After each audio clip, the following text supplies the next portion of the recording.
Good morning everyone. Good morning, good morning. Hihimay tayo ngayon ng malunggay, fresh malunggay. Lalagay natin sa papaya. Ginataang papaya tayo. Sasahugan natin ng pritong bangus. Tsaka yung natirang daing.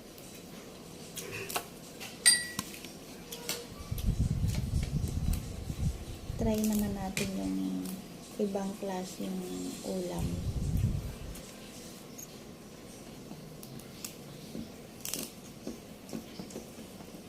Fresh yung malunggay galing pa sa garden ng kapitbahay.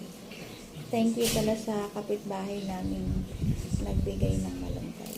Ma'am, ilagay ko na to sa